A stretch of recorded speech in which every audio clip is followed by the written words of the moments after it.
my name is Molly, and today I'm here to bring you my September and my October wrap-up. I haven't filmed a wrap-up video in a while because I've been busy and kind of lazy, so sorry about that, but I decided to finally film my September and October wrap-up because it's November already, so might as well get the ball rolling. I have been in a major slump lately, like a huge 2-3 month long slump. I haven't been reading. I've been trying to read, but nothing really catches my eye, so I've just not been reading that much. I hate slumps, but nothing I do can get me out of this slump. I did manage to read 3 books in the month of September, and I read no books in the month of October. Let's talk about the books I read in September. The first book I read in the month of September was actually a book I had to read for school. It was my summer reading book, but I left it until like the last possible minute I could, and that was Fahrenheit 451 by Ray Bradbury.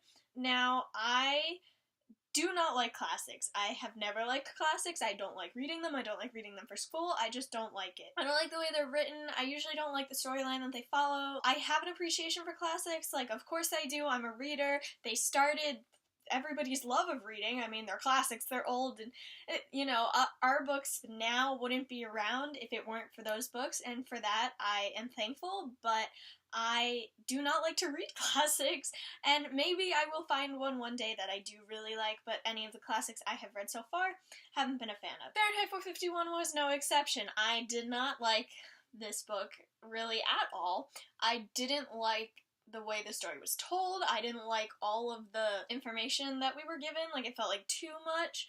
Like, I get it, you want to describe stuff, but you're taking it a little too far. I felt like when it was actually starting to pick up, the book ended, and it was like, oh, okay, never mind then, I guess.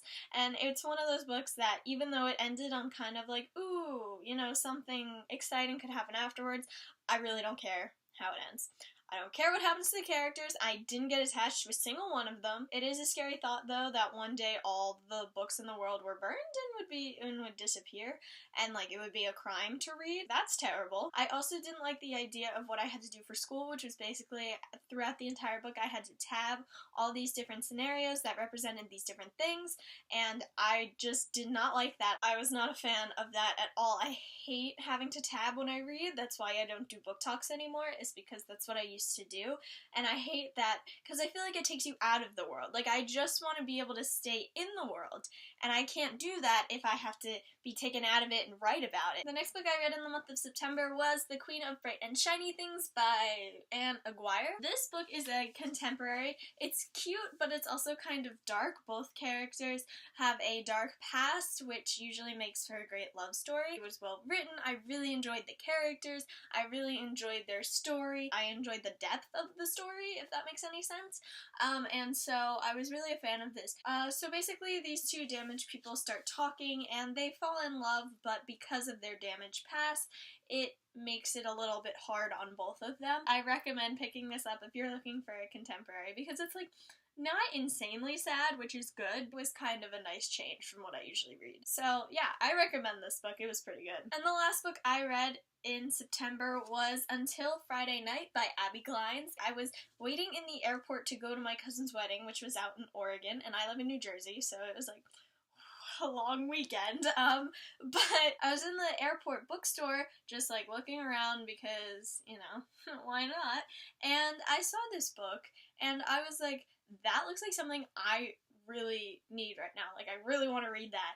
And so I was going to Powell's bookstore, which I vlogged my experience there, so once I hook up my camera and download all the videos, I'll put it together for you guys and post it. But yeah, so I went to Powell's bookstore, and they had this there, and so I ended up buying it, and I read it that weekend while I was there, and it was really good. I really enjoyed it. Again, it's another cutesy contemporary with 2 dark pasts.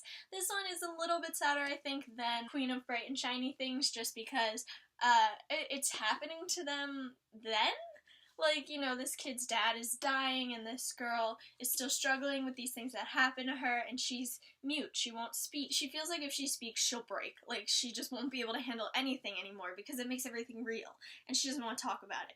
But this boy really needs her, and so she goes on this journey herself through helping this boy, and it was really cute and really sweet, and I really enjoyed this type of story. I think that's kind of what I've been in the mood for. It was a really good book. I think I liked this one a little bit more than the Queen of Bright and Shiny Things, but I definitely recommend picking both of them up. So, sadly, that is my September and October wrap-up. You guys feel free to yell at me in the comments for not reading anything lately. I'm working my way through Percy Jackson right now, the first book, and so I'm kind of hoping once I finish that it'll all get my groove back. So let me know if you've read either of these books or you're interested in reading any of these books. So that's it for this video, guys. I hope you enjoyed it. Again, so sorry it's such a pathetic wrap-up, but you know, some months you just have that. I try to upload a video every week. If you like my videos, then subscribe, and I'll see you next time.